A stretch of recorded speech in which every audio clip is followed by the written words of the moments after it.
बिस्मिल्लाहिर्रहमानिर्रहीम। अस्सलामुअलैकुम। Centre point सरा ज़यम मोहम्मद फ़हीम द वफाक खुबा बजट सभा राजी खो अवल वमुंगा द खैबर पख्तूनख्वा खबर कहू और खैबर पख्तूनख्वा हुकूमत ता दे वक्त के द बजट जोड़ोल के इंतहाई मुश्किलात थी और मुश्किलात दे हद दी चे ज़्यादा सरकारी इदारे कम चे खुद मुख्तार दी अगवी तर उस पोरे द 13 म्याश तनख्वागान नदी वर्कड़े चे कम टेक्निकल जमुंगा इंस्टीट्यूशंस दी इदारी दी आगा हम पाबंदेज रवानी दी सलोर म्याश तो नए तनख्वाह नदा मिलो शवे द WSSP तनख्वागान नन जारी शुए तकरीबन अत रजे पस अवी स्ट्राइक उक सलोर रजे और नन अता तनख्वागान मिलो शुए नो दगा से मुख्तलिफ इदारों सरा दे वाक़ के तनख्वाह पैसे हम निश्तरे और नन द खैबर पख्तूनख्वा हुकूमत तर्जुमान निगरान वज़ीर इत्तलात बैरिस्टर फ़िरोज़ जमाल शाह का खेल से हुए चिमुंगा डेर घटा कामयाबी तरला सकड़ा चे वफाकी हुकूमत मुंगता 2 अरब रुपए दा पन बिजली मत के राकड़े दा आगा पैसी दी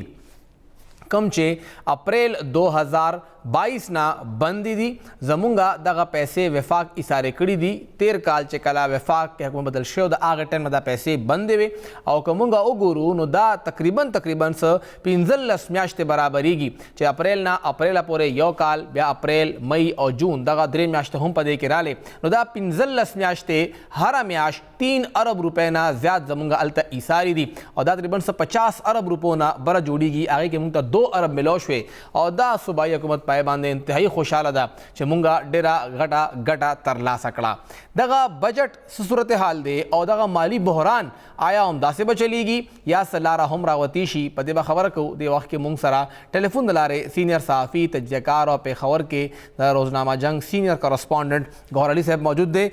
गौर साहब डेरा शुक्रिया सर यो खुदारा तो हुआ है चनन वज़ीर इत्तलात से प्रेस कॉन्फ्रेंस को और डेरा गटा कामयाबी हुआ चुवी मुंगता 2 अरब रुपए द नेट हार्डल प्रॉफिट वफाक राकड़े हर म्याश 3 अरब मिलावीगी 15 म्याश दा पैसे बंदे वे 50 अरब ना जायद बकाया जाती 2 अरब रुपए मिलावे दिल सुमरा गटा गटा मुंग दे तवील इशू डेरा मनना फहीम बिल्कुल संगे जिता हुआ कि दा वज़ीर इत्तलात से प्रेस कॉन्फ्रेंस करते 2 अरब रुपए आगे और डेरा कामयाबी गड़ी और सवाल दा है कि दा कता सुगुरे दा बकाया कि सिर्फ द बिजली खालिस मुनाफी पे मत क्यों दा 50 अरब तासुर 50 अरब दा 62 अरब तकरीबन दा खजाना कम सोर्स अगवी की तरफ बिजली खालिस मुनाफी पे मत के 62 अरब रुपए बकाया जाती है बाकी के 2 अरब खुदा ख्याल इस मानी नहीं और दिल बल का तदीद ब्याश तनख्वाह हो रही कि अगर पेंशन और तनख्वाह अदायगी सिर्फ भी अगर तकरीबन 45 अरब रुपए जोड़ेगी बिल्कुल जमा पर ख्याल चिदा दूर कामयाबी न दा और बड़ा खबरदार चिदा बहरान दो सने दा चकल दा निगरान हुकूमत रागले दे दा बहरान नारवाज दे कता उस ख्याली पतेर वड़ की अख्तर बाजी हो दे तनख्वाह मसला एडवांस ला के दा यो रूज दी हुकूमत पर रूज दी चकल अख्तर दे बागरज बाजी मखराशी और सोरे तनख्वाह द म्याश्तना दी ब तनख्वाह एडवांस वर्की हो दी हुकूमत आग तनख्वाह एडवांस वर निकले शो बार वे दा तबाजी मुश्किलात या कता जो ख्याल करी पदी मई की वज़ीर आला से भी ऑल पार्टीज कॉन्फ्रेंस रोस्ट और पागी की अगुई दा टोल शिरकत पार्टो वाला इस्लामी वाला एमपी वाला पीपल वाला जेवाई वाला और पदी खबर बाजी गौर के बई दा माली मुश्किलात बकाया जाती वफाक दा संग वाकलू और बिया दा फैसला बागी की शो और जरगब जुड़ी की आगे बजी वज़ीर आज़म से मुलाकात की आमल सूबे दा बादी मुश्किलात और खबरी और कोशिश बकी दा वाजिबात दागी ने बकायदात वाली और जमा ख्याल से आगा जरगी हमसे कारकर्दगी या पेशरफ उस पूरे पता होने लगी था और नन वज़ीर इत्तलात से पूछे था 2 अरब रुपए मिलो शुदाड़े लगा कामयाबी था और 65 अरब की 2 अरब रुपए जरूर था इसम मिली जो 2 फिगर राजी जो फिगर दे तो सुबह वफाक जो टोटल बकाया जाती अगर 238 अरब दी बल फिगर कराची से 180 अरब रुपए दा से टोल बकाया जाती कि हर यो सिर्फ बिजली खालिस मुनाफरा ये टोल मजदूर शामिल दी ये दा निजाम अजला से कम दी आगे पैसे शामिल दी कि टैक्सी पैसे शामिल दी कि रॉयल्टी केस और तभी केस और आज की कमरालिटी आगम शामिल दी बल्कि कता सो को रे जमशवी अजला दी आगे वो चकला पूरे दा जमशवी दी उस पूरे दागे के कम डिफिसिट दे आगे 144 अरब रुपए तक रसीद लेगी बिल्कुल ये जमा पर ख्याल चिदा दगब ज्यादती की फहीम दा कमी बिना अनलेस तरसोपुर के टोल पार्टी दी सुबेरा गुंडशी वफाक तकीरी और सुबील दा खपल हक कम बकाया जाती कम अज कम आगत वाले कसरे तासो फल 3 अरब रुपए कमिटमेंट शवे हर ब्याश को वर कई او هغه د 15 میاشتې سره 2000 روپیا ورکړ په هغه باندې هغه خوشاله هزار کې نو دا زما خاطر ډېر خاص کامیابی ده د ټولو ته دې صوبې ټولې پارټۍ به راغونډېږي دا به وفاق ته کینی د دې صوبې حق به اخلي کې دغه شان کله به د پېشستي والا اړتال کوي کله به هیلث والا اړتال کوي کله به کارپوریشن والا اړتال کوي د ترخګان نشته دي ټول ادارې دی وخت کې وګوري یو مالی نظام دغه شی ډسټرب شوی دی مالی ضبط چې کوم دی مالی نظم نشته په ډپارټمنټ کې نشته په ادارو کې نشته او دا غي وجه چې پیسې نشته بس هغه یو خانه پوری روانه ده یو ټایم پاس کوي پیسې نشته ادارو سره دی فاین سر دا راته چې تاسو ګرو کو چې دی وخت کې آل پارټي کانفرنس هم شو وفاق نه حق وروړو نو وفاق او صوبه کې څه بدله پارټي خو نه د ناستا دلتم عمدغه د پی ډی ایم حکومت ته نومه نگران ور کړی دی خو حکومت دا غوي دی څنګه چې مخکې پاکستان تحریک انصاف دور کې د خیبر پختونخوا حکومت التا اډوخله کولاول نشوا تپوس نه شو کولې صوبې د پاره بیاړو سویل نشو خاموش بو چې زبا وفاق کولا بټیکو تاسو غنئ چې دغه دور کې موقر سره روان دي دغه چې کم کسان دي کمزوري دي په کمزوري پوزیشن دي او دغه پارټي کم چې بره ناشتي نو هغه کس غواړي کوي او دوی خاموش ناشتي یاره بالکل وحیم تا خبره صحیح ده یو خدا کم زمونږ غړي چې د زمونږ صوبایي د ګران حکومت چې دا ډېر کمزورې دي ول ټیک تاسو چې د پی ډی ایم حکومت دی او پی ډی ایم د سره مکمل سات د گورنر صاحب یو سیټ روان دی وزیر اعلی صاحب بل سیټ روان دی هغه خپل پاور لکه صحیح طور پر د استعمالي تاسو ګورئ چیف ایگزیکټیو د داخله وزیر اعلی دی او اکثر چیف ایگزیکټیو پاور د گورنر صاحب استعمالي او د صوبې چې کوم درانی صاحب هم استعمالي سر بالکل عمداشي ده بالکل عمداشي ده د صوبې چې کوم حد دا کته صوبې د صوبې روایت پاتې شوې چې کله داسې ایشو راغلی ده یو قومي جرګه جوړه شوې ده دا په اسمبلی کې تاسو ټالی د پی ټی ایم حکومت کې چې د پارټي باندې جرګه به جوړیږي داسې بزي دا روایت دي دا یو پریشر ټیکټیسي او چې کله دا ترڅو پر دا کار ونشي دا ټول پارټي په وفاق باندې پریشر واله چې هغه د پی ټی ایم شته او هغه د پی ټی ایم د بار دي ترغه پوری وفاق صوبې خپل حق نه ور کوي او هغه څنګه چې کومه تیر وختونو کې کوم سیستم را روان او ریګولر کم پیمنٹ پکې ده هر میاشت پکې ده یا بدري میاشت پاس کې ده هغه پیمنٹ هم ډیسټرب شوی دي هغه د ورکی په خپل ټیم باندې نو زما کتا سو خیر یو بل فیصله د حکومت کړی و چې موږ به چې کوم سره فالتو ټارګې پروت دی ټارګې دا به خرج کو او ما خپل مالی هغه پوزیشن به برابر کو دي سره د ډېر فائدہ کې لکه د حکومت پوزیشن دي ته راغلو مالی چې هغه اوس درګي خرڅي خشاک خرڅي انکم او هغه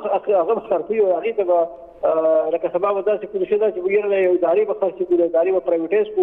یو بل ایشوم دی کړو چې د سکولونو پر سرکاري سکولو پرایویټایز کوو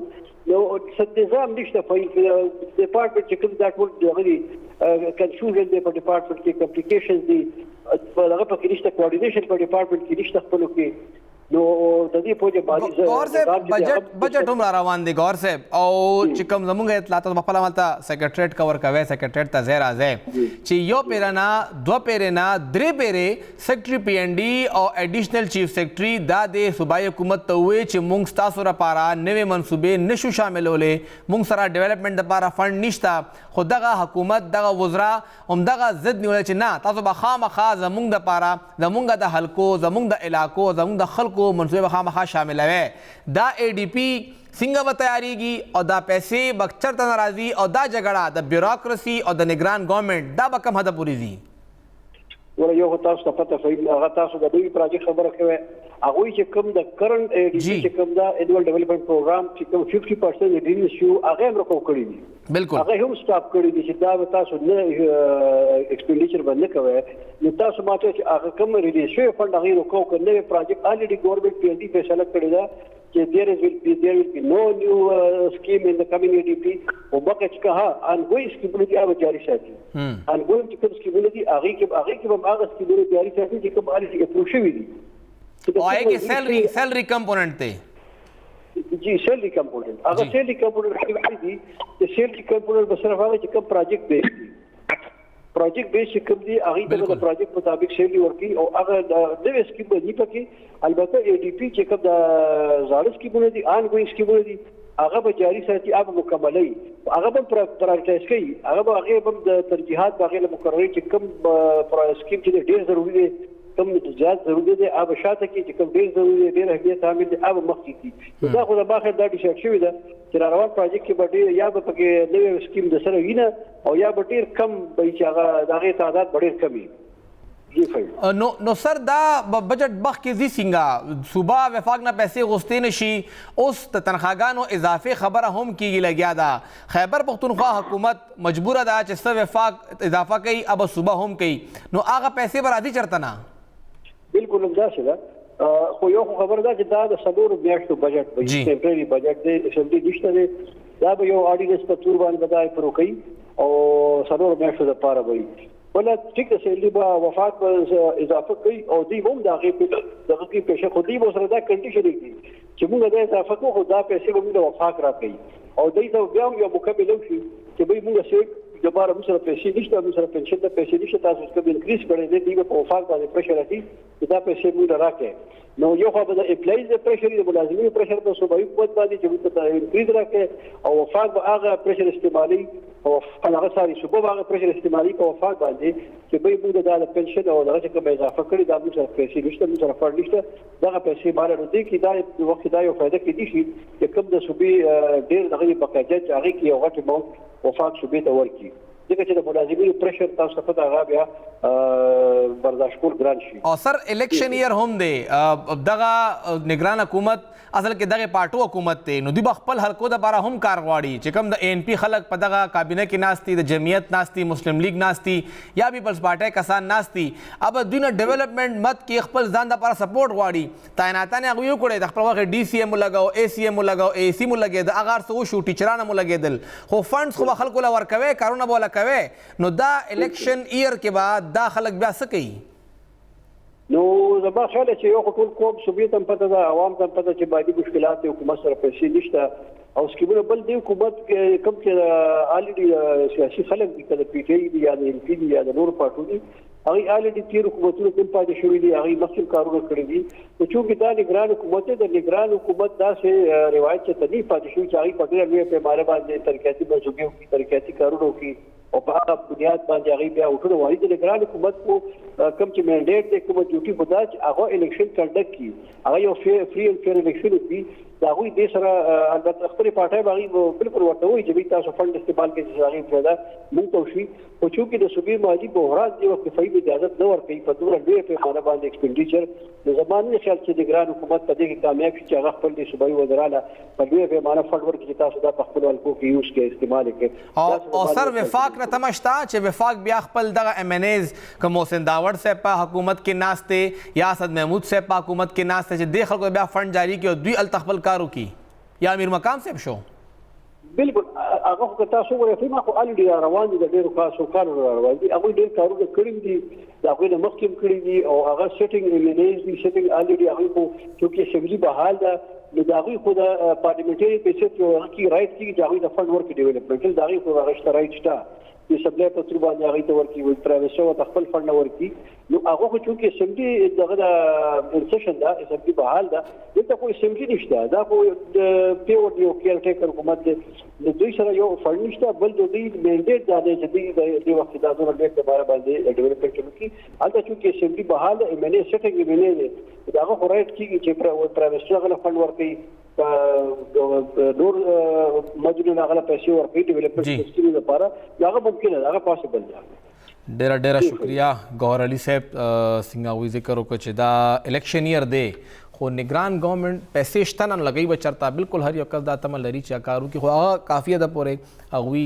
خپل کار کړی دی چې کم پولیټیکل پارټیز نه هم راغلي دي چې کم پوسټینګ ټرانسفر شوی دی کم ځای کم یو ډي سی په کار دی کم یو اے سی په کار دی کم یو اے سی په کار دی ولې چې بعد کې به هم دوی ریټرننګ افیسرز دي کم ځای کې پولنګ ایجنټ یا چې کم ریډنګ افسر دی نو چې ټیچرانو کم ځای کې تعیناتي کول دي هغه هر څه د ګورنمنټ کړي دي او باقي اوس کار پاتې د فنډز حوالې سره فنډز ورسره نشته د پیسو نه بغیر به دوی څنګه کار کوي دا حیرانتیا خبره ده او دا مشکل صورتحال به کله پورې وي ولې چې فلحال اوس دې وخت کې کم از کم 2 میاشتې خو نورې هم ورسره شته جولای او دغه جون پوره میاشت به تېروي اګست کې چې کله دا حکومت وفاقي ختم شي د هغې نه پس چېرته الیکشن جوړیږي نو نگران ګورنمنټ سره خیبر پښتونخوا کې او پنجاب کې 2 میاشتې اوس او ورپسې 3 میاشتې 15 میاشتې ټایم اوس هم شته دوی به ناست دي دوی به دا 15 میاشتې څنګه تېروي خدای خبر دی او دوی خبر دی وفاق به سبا خپل بجټ پیش کوي څه تمې دي او څومره ټیکسونه لګېدی شي یو وړه شنده نه پس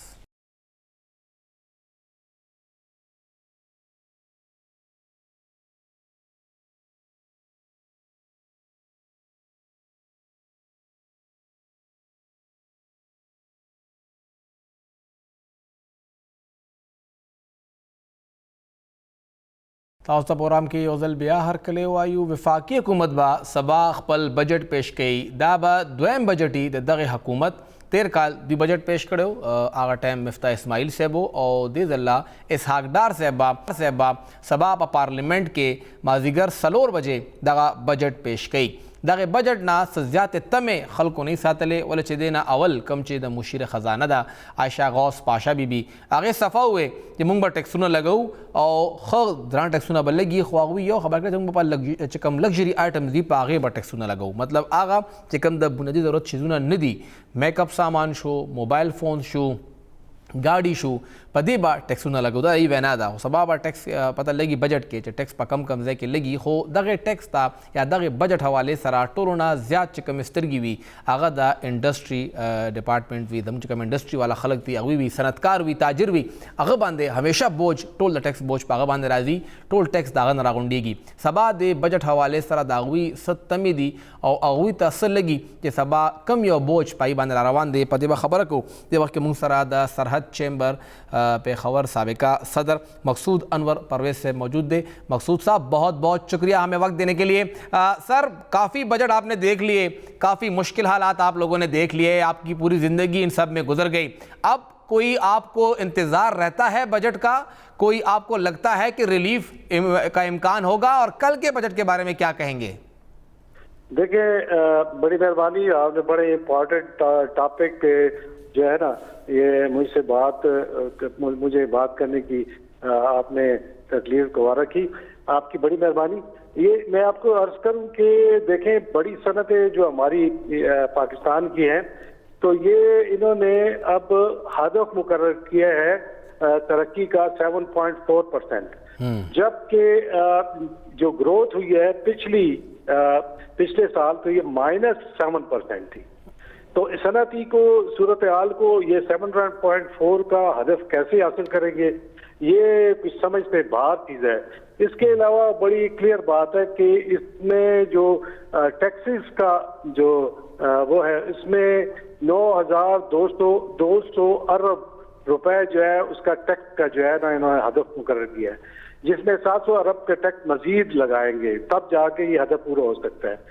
IMF से जो बातें चल रही हैं तो वो तो इससे भी ज्यादा चाहता है। तो अब ये बजट जो है चूंकि IMF के साथ इन्होंने शेयर किया है, तो ये टैक्स जो है वसूली, ये मुझे समझ नहीं आती कि ये कहाँ से पूरी करेंगे, और ये अगर पूरी करनी है तो जरूरी बात है 700 अरब रुपए के टैक्स लगाने हैं। तो टैक्स उन्हीं लोगों पे लगता है जो कि ऑलरेडी वो उसमें जो डॉक्यूमेंटेड सेक्टर उसी में है। मकसूद साहब, इस साल टैक्स कितना इकट्ठा होना था? इस साल टैक्स जो है इकट्ठा होना था तकरीबन कोई 7,000 के से ऊपर अरब, लेकिन वसूली जो है उससे भी कम हुई है। अच्छा, तो अब सर ये बताएं, 7,000 का टैक्स तो वो है जो कि माली साल 2022-23 का है, मतलब ये 1200 अरब रुपए से ज्यादा का हदफ रख रहे हैं। जो इकट्ठा हुआ है वो 64 या 6500 इकट्ठा हुआ है, तो मतलब ऑलमोस्ट 1700-1800 अरब रुपए इजाफी इकट्ठे करेंगे। जी बिल्कुल। तो जी हाँ, तो ये इस तरह इकट्ठा करना जो है वो इनके लिए मुश्किल बल्कि नामुमकिन नजर आता है। इसमें इनके बाकी शोबे भी जो है ना, जिसमें सबसे इम्पोर्टेंट चीज है कि टैक्स बेस जो इसको वाइड करना है। तो टैक्स का बेस जो है इन्होंने कितने सालों से कोशिश कर रहे हैं, लेकिन टैक्स का बेस वाइड नहीं होता, वही पैरेलल इकॉनमी चल रही है। अब आपको एक ताजा मिसाल दूं कि पाकिस्तान का रेवेन्यू जो आता है तो वो तो डेफिनेटली इंपोर्ट से आता है। इंपोर्ट जब करते हैं आप तो उसके ऊपर आपको ड्यूटीज मिलते हैं, इंपोर्ट टैक्स मिलते हैं, सेल टैक्सेस वगैरह सारा कुछ मिलता है। लेकिन इस वक्त सूरत हाल ये है, जो प्रैक्टिकल सिचुएशन है, कि ईरान का पेट्रोल डीजल वगैरह जो है ना वहां से स्मगल होकर पाकिस्तान आ रहा है। जब वो स्मगल होकर पाकिस्तान आ रहा है तो पाकिस्तान का रेवेन्यू जो है उसमें काफी हद तक जो है ना उसमें सफर हो रहा है। कम से कम 33% जो पाकिस्तान को इजाफी पैसे मिलने थे टैक्सों की शक्ल में या ड्यूटीज की शक्ल में, वो नहीं मिल रहे। तो ये सारा जो है इस वक्त अगर आप देखें तो पूरे KP, बलूचिस्तान और साउथ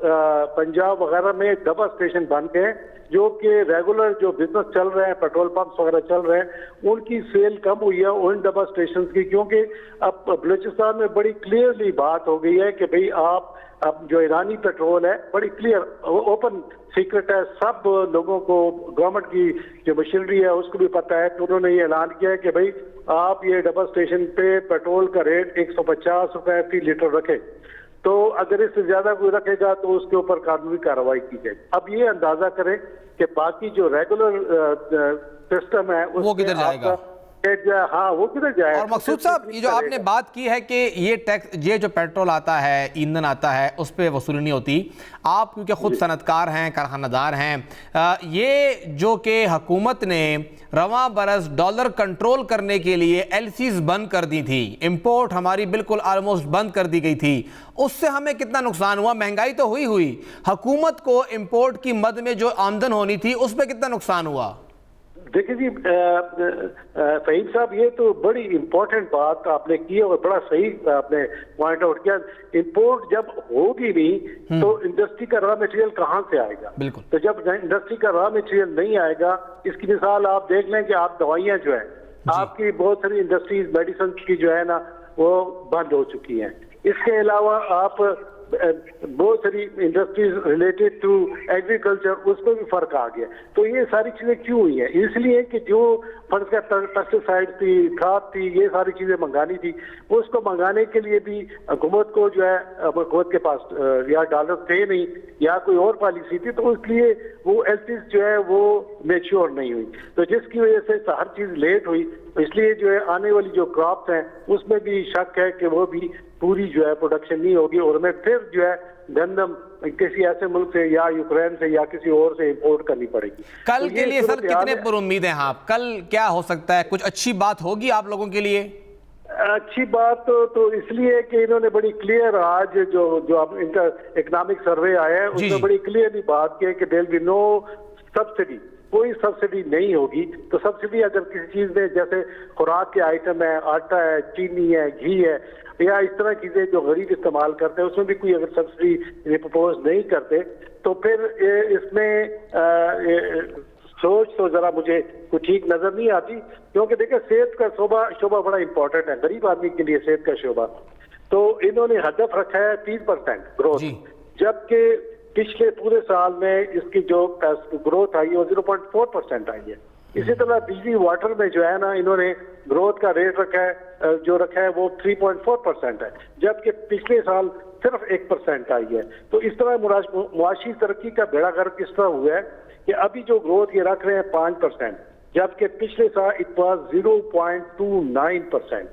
तो ज़रूरी शोबा जो है वो बड़ा इंपॉर्टेंट है इस मुल्क के लिए। हम क्लेम करते हैं कि हमारी 60% आबादी जो है वो इस शोबे से उसका ताल्लुक है। तो उसका इन्होंने जो फिगर रखी है ग्रोथ के लिए 3.99% है, जबकि वो उसकी जो फैक्चुअल पोजीशन हुई है अभी तक वो 1.5% है। तो ये सारे जो चीजें आ रही हैं सामने। अब देखिए बिजली आप जो है आप महंगी कर रहे हैं जी। आपने गैस का रेट ऑलरेडी अनाउंस कर दिया है कि 1 जुलाई से 50%, 45% से 50% बढ़ जाएगा। जी बिल्कुल। तो जब आप यूटिलिटीज का रेट बढ़ाएंगे तो वो कौन सी प्रोडक्शन जो है आपको सस्ती मिलेगी? तो इसलिए ये सोचना कि भाई कुछ काफी ज्यादा हमें कोई शहद की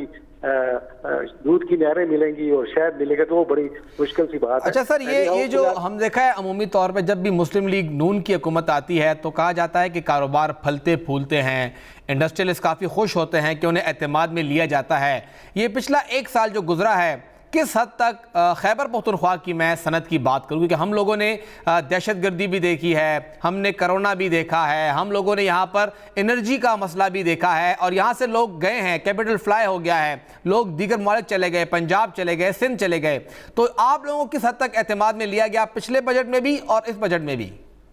देखिए जी, एतमाद में लेना तो दूर की बात है। इस दफा जो है ना, देखिए ऐसी पॉलिसीज चल रही हैं जिससे कि सनतों को मुश्किलात पेश हो रही हैं। अब सीधी सी बात है, कल की बात है, आपको भी पता है कि गवर्नमेंट एक रूल कर दी कि भाई आप दुकानें 8 बजे बंद कर दें। जी जी। अब देखिए गर्मी का मौसम है और इंडस्ट्रीज जो चीज बनाती है उसको बेचने के लिए बनाती है। बिल्कुल। जैसे गारमेंट्स हैं, जैसे जूते हैं, ये सारी चीजें जो है ना इंडस्ट्री बना रही है। तो ये अगर दुकानदार जो है वो बेच ना सके तो इंडस्ट्री जो है कहाँ बेचेगी, क्योंकि हमारी एक्सपोर्ट जो अफगानिस्तान जा रही थी तो वो अफगानिस्तान ने वो ईरान ने मार्केट पे कब्जा कर लिया और हमारा जो आइटम अफगानिस्तान में जा रहे हैं उससे उनको सस्ते वहां पर ईरान के आइटम मिल रहे हैं। तो हमारा जो इम्पोर्ट एक्सपोर्ट था हमारे सूबे का अफगानिस्तान का वो डिक्लाइन होगा, जो किसी वक्त जो है ना वो $2 अरब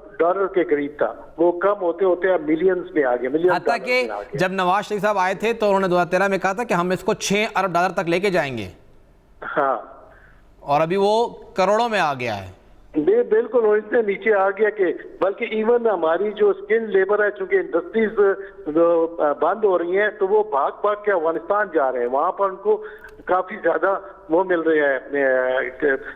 इंसेंटिव्स मिल रहे हैं, उनको सैलरीज ज्यादा मिल रही हैं। तो इसलिए जो है ना ये सोचना कि भाई इंडस्ट्रीज यहाँ पर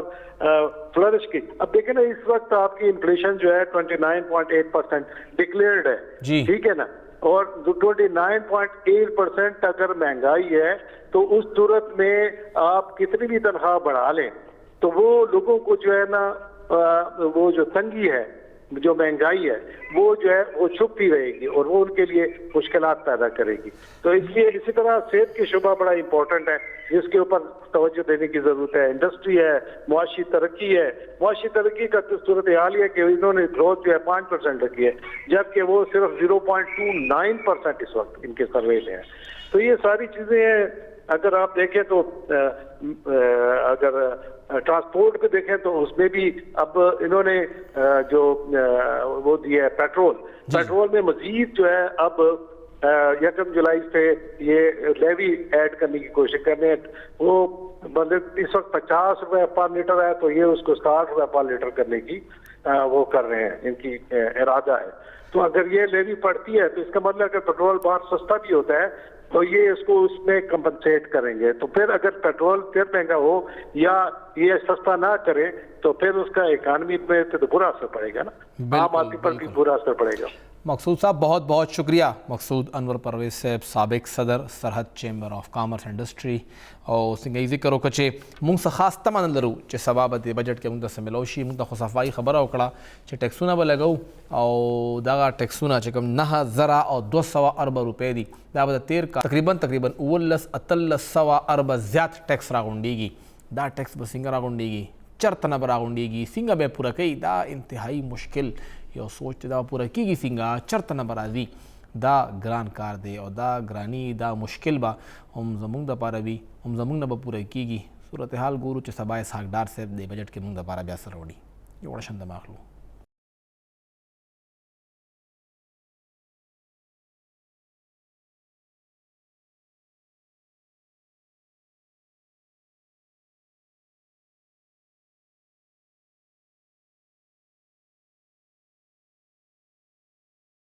ताउस्ता प्रोग्राम की योजल ब्या हर कले वायु पेखवर हाई कोर्ट के मुख्तलिफ खल को गिरफ्तारी कम च नहम और लसम मई बांदशे व मुजाहरीनों आगे हवाले सरा रेड पटिशन जमा शवी दी मुख्तलिफ दरखास्तों दी आगे दरखास्तों के नन 2 रुकनी बेंच जस्टिस साहबजादा सदुल्ला साहब और जस्टिस इश्ताक इब्राहिम से अगवी समात को और समात दौरान दा खबर वक़ तराला चे आया चिकम सिविलियंस दी तासो मुंगयू जमुंगा हवाले सरा के सुना पर आर्मी कोर्ट्स के जकम चलेगी दे हवाले सरा द आइनी तशरीह ज़रूरत ते द दे रिमार्क्स मतलब सो और द दे रिमार्क ज़रूरत वाले पेश हो पदे खबर को कोर्ट रूम के मौजूद वकील दगरत पटिशन जमा कर दे शाह फैसल उस्मान खैर से दे वक्त के मुंसरा दे शाह साहब डेरा शुक्रिया सर लगम खबर के चे दगा रिमार्क्स चिकम द्वाड़ा जज दल तनास्तु हाई कोर्ट रिमार्क्स राडल द दे मतलब सो और दिन आपस उस मख के चिकम लामल दे तरीक़ेकार दे अब सिकीगी। अस्सलाम वालेकुम जी। वालेकुम दासिदा के जमुन कम कॉन्स्टिट्यूशन दे द आइन दे द पाकिस्तान 1973 आगे की the parallel system of court concept निश्ता सही आर्टिकल 175 मुंगला यो جوډیکیچر راکړي چې دا بس تاسو جوډیشري باغې کې سپریم کورټ ته هاي کورټ ته بیا لاندې د سبارډینیټ کورټس دي چې کوم زموږ سیویلین کورټ سي جی نو فار د فرست ټایم کله چې په 2014 کې د اے پی ایس والا میسیکر وشو جی نو 2/3 میجورټي باندې د پاکستان آرمی ایکٹ 1952 چې کوم دی د دې کې 21st امندمنت باندې دغه شو امندمنت شو او د فرست شیډول کې د دې دغه انسرشن وکړو یعنی پاکستان آرمی ایکٹ 1952 هغه د آئین حصہ جوړ کړه خو هغه سره 2 کال د پاره وا نه جی هغه دا سیوا چې 21st امندمنت کې چې کله او شو هغه کې ټایم لیمټ پرووایډډ نو ها جی بیا چې کله هغه چې ملټری کورټ خو کریشن دی د 1952 د آرمی ایکٹ جی نو هغه نه پس بیا چې کله 23rd امندمنت راغی په 2017 کې او جی نو هغه کې یو سیکشن 3 دی د 23rd امندمنت هغه ته موږ سنسیټ کلاز وایو ها جی سنسیټ کلاز مطلب دا دی چې 2 کال ټایم یې ولا ورکو ٹھیک شو او هغه کې دا ویلی شو چې 2 کال پس په کم دی دا ملټری کورټ چې کم دی هغه به ریپیل شي پخپله به ختم شي پخپله به دا ختم شي او سره دغه حواله سره 1992 کې هم یو آئینی ترمیم راغلی هم 2 کالو د پاره و جی نو دغه شانتي اوس خبره دا چې دا چې اوس کم دا سیویلینز دي being student of law مونږ خو د قانون غا یو سټوډنټس یو نو یو ریټ پټیشن دا عدالت کې جمع دی هغه کې عمدہ کا کوېسچن دی چې کله فرض کا military courts چې کوم دی without any amendment civilian try کولی شي نو بیا هغه 2015 کې د amendment کول څه ضرورت وو 2/3 میجورټي باندې جی او بیا د هغه 23rd امندمنت کول څه ضرورت وو صحیح نو لکه 23rd امندمنت دا وایي چې دا ملټری کوډ با صرف د امندمنت دلاندې جوړیږي او هغه نه بغیر نشي جوړې دی نو قانون خو اوس پورې چې کوم زموږ کانسټیټیوشنل هیستوري موږ ته وایي څه خی هغه هم دا خبره ده صحیح حضر دا ته وایي چې کوم دغه 13 دورو 17 کې امندمنت راغی 19 پورې آرمی کورټس ته کم دی اغوی لیګل شو ایت سپیس ملو شو 19 نه پاس هغه ختم شو ولې چې هغه امندمنت کې هغه منشن هو هغه نه پاس نور کیسونه هم دغه ملټری کورټس ته تللی دي غدارۍ حواله سره سخلکو جاسوسۍ حواله سره هغه دا کیسونه تللی دي سیویلینز چې کم کیسونه وتلی دي هغه کیسونو بیا څه طریقې کار دی او بیا کومګه وګورو نو دینه اول وقار احمد سیټ صاحب چې کله دیخوا اووی ژوندیو اووی بلا شی د آرمی کورټ چې کم فیصله وي هغه باندې اووی خپل ججمنټ هم ورکړو او سزاګانې هغه متل کړي هم وي دا هغه صورتحال څه دی بیا سر ګوري جی دا چې تاسو اوس کانسټیټیوشنل امندمنت نو سلاړې پاکستان آرمی ایکٹ 1952 تا جی سر هغه کې یو سیکشن دی هغه ته سیکشن 2 وي اپلیکیبিলিټي اف دی آرمی ایکٹ نو هغه اپلیکیبিলিټي اف دی آرمی ایکٹ چې کوم دی هغه به کم خلکو ته اپلیکیبل ٹھیک شو بالکل ٹھیک تا نو هغه چې کوم دی پیورلی د دې هغه پریمبل دا خبره کوي چې دا اپلیکیبل دی آرمی پرسونلز تا صحیح ده جی سر بیا پاره کې یو کلاز دی کلاز ڈی جی سیکشن 2 کلاس ڈی جی سر اے رومن 1 اور رومن 2 جی سر هغه کې صرف او صرف آرمی ایکٹ به الا اپلیکیبل کیږي چې کله یو سیویلین ملټری افیشل انسټیګیټ کی یا سیډکشن کی نو اونلی هغه سچويشن کې چې کوم دی بیا به آرمی ایکٹ لاندې هغه سیویلین به ټرای کیږي صحیح لکه د آرمی چې کم تنصیبات تی که هغه حواله سره کیږي یا ز غدارۍ حواله سره کیږي اپ دې کې ناراضي کرازي نه چې ګورې جی غداری خو پکې راغله اتوماتیکلی لکه دا چې یو عام کس چې هغه یو آرمی پرسونل سره دغه کی انویسټیګیشن کی سیډکشن وشي هغه نس دغه انفارمیشن کلیکټ کی نو په دغه صورتو کې چې کوم دی سیویلین باقاعده ټرای کیږي په آرمی کورټس کې هغه چې کوم دی سیکشن 2D کور کوي. ٹھیک شو.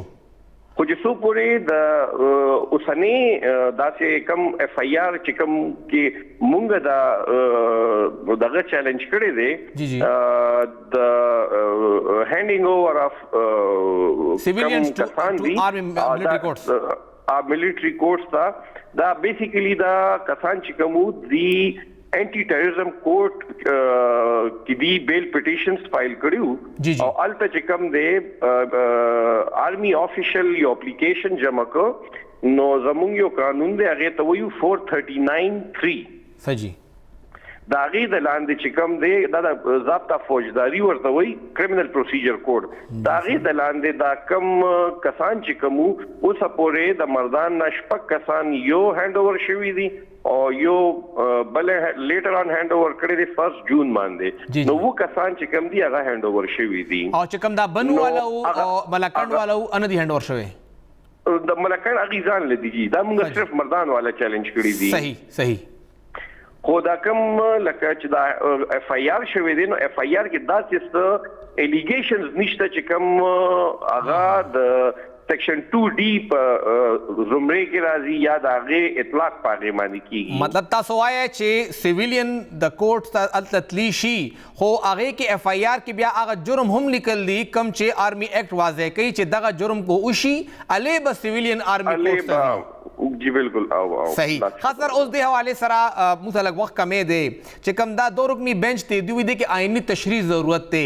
نو آئینی تشریح هم دا کورټ کولی شي نو آیا دا خبره و سپریم کورټ ته ځي اب تشریح کوي یا های کورټ هم تشریح کولی شي؟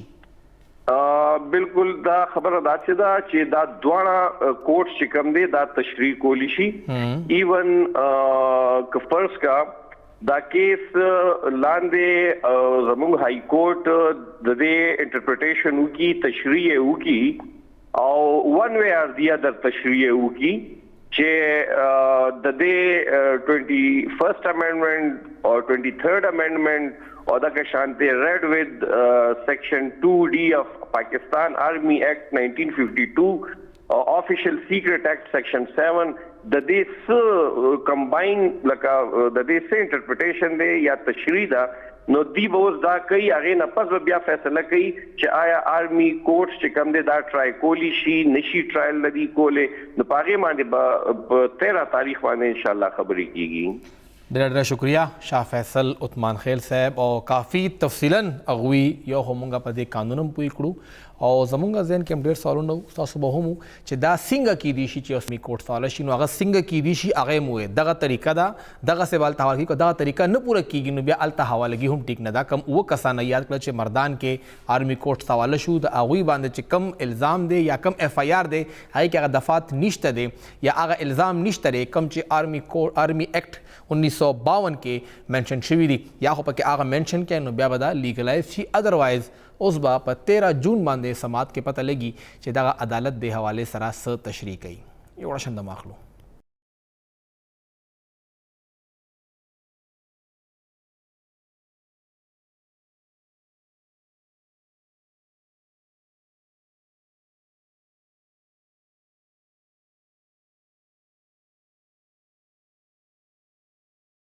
تحریک استحکام پاکستان جهانگیر ترین صاحب آخر خپل پارټي جوړ کړه مسلم لیگ کاف پی ټی آی اوس خپل پارټي خلک ور سره ډیر دي خدا خلک ټول د چرته نه رالل او دوی سکولی شي په دې خبره کو د وخت کې مختلفون دلاره د 24 نیوز سینئر کورسپونډنټ عثمان خان صاحب موجود دی. عثمان صاحب تحریک استحکام پاکستان جوړ شو خدا پورا پاکستان دی یا صرف تحریک استحکام پنجاب دی ولې چې موږ د پکې خیبر پختونخوا یا بلوچستان نه غټ نوم نخکاری سند نام صرف علی زیدی صاحب دی او سره عمران اسماعیل صاحب دی او محمود صاحب دی محمود مولوی صاحب باقی څه غټ نوم نه سند نخکاری نه پختونخوا نه اور نه بلوچستان نه.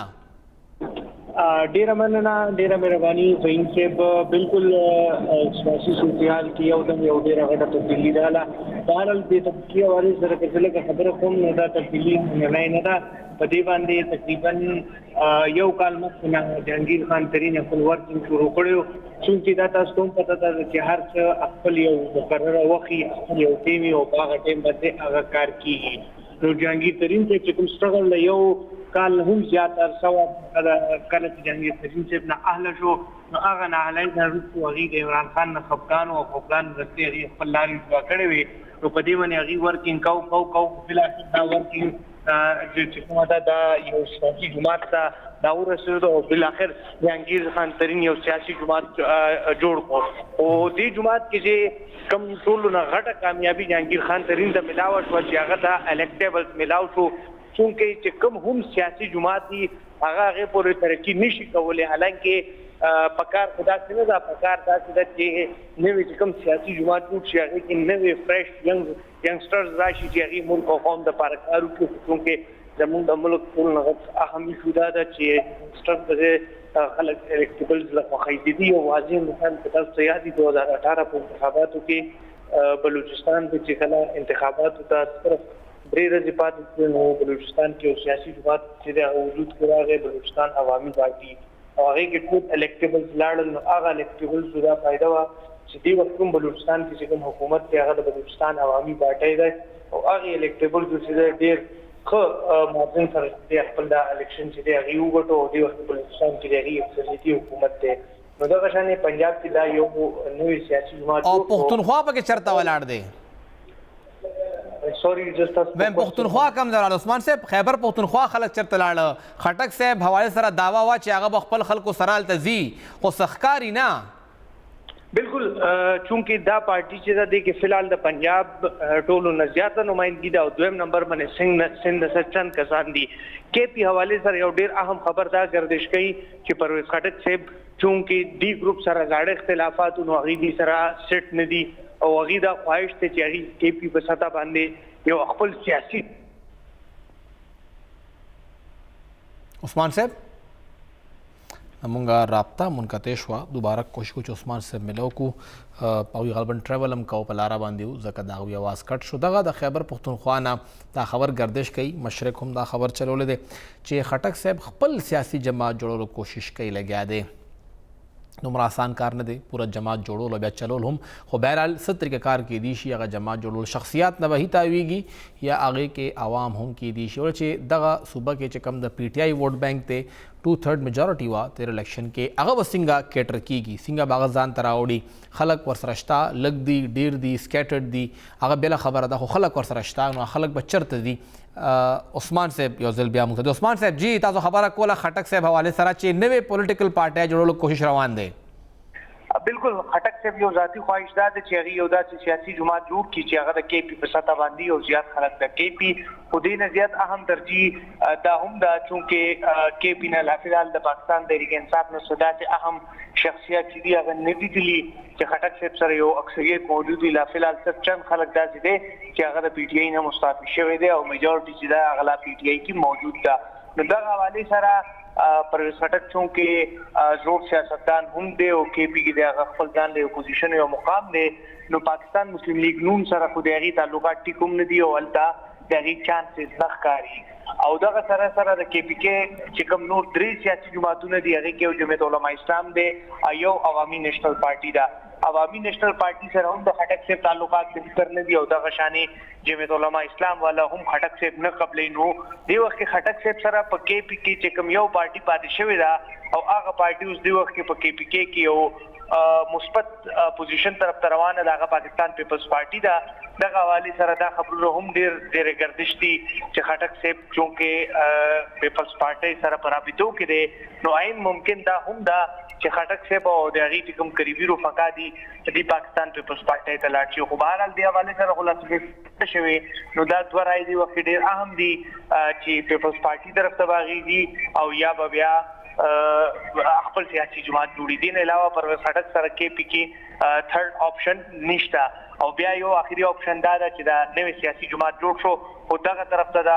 پرویز خټک صاحب چې رجحان او خواهش چې هغه ډیر زیات کم دی دی وخت کوم پرویز خټک صاحب چې کوم خپل قریبي رفقا دي او چې کوم سیاسي داسې خلک دي چې کوم پرویز خټک صاحب سره په زړه کې دغه کابینټ کې هم پاتې شوی دی او هغه دور کې اسمبلی ممبران هم هغه سره دی هغه بیک ډور مذاکرات جاری دي او هغه مشاورت کوي لګیا دي چې هغه به کوم طرف ته ځي ځکه چونکه کې پی چې کوم سیاسي خلک دي سیاسي پارټیان دي هغه همیشه د تحفظات پاتې شوی دي چې پنجاب چې کوم سیاسي جماعتونه دي هغه د طرفه دی همیشه محروم پاتې شوی دي کتاب ته یاد دي چې کله وزیر اعظم عمران خان نو هغه وخت هم د کې پی کې چې کوم ممبران قومي اسمبلی وو نو دی به هم اکثر په احتجاج ښکارېدله دا خبره خو بخیر په میډیا کې رپورټ کېدې نه رپورټ شوی خټک صاحب چې کوم دغه رپورټ شوی مو عثمان صاحب موږ سره وخت انتهایی کم دی تاسو به شاید دوباره هم موږ درخواست کوو چې موږ صدقه تفصیل شي کړه مهرباني تاسو موږ ټایم راک خټک صاحب هغه وخت هم چې په کابینټ کې را پاسې د او د چې د خپل هغه حق ورکې زیاتې مکوي خټک صاحب سټاند اغستره خبر پښتونخوا لا خو هغه همیشه په حکومت کې هی پاتې دی یو لس کاله اب پیپلز پارټي کې هي کې دو پیره صوبایي وزیر جوړ شو یو لس کاله قومي وطن پارټي کې هغه کې یو پیره ضلع ناظم یو پیره صوبایي وزیر جوړ شو بیا یو لس کاله پی ټی آی کې یو پیره وزیر اعلی او یو پیره وزیر دفاع پاتې شوی دی خټک صاحب همدغه د پارلمان سیاست کوي دا زموږ د دغه هفته اخرنۍ پروګرام کو خدای کړه خیر وي او ژوند وفا وکړه نو بیا به ان شاء الله د ګل پرز ملاقات کوو تر هغه دمه الله پامان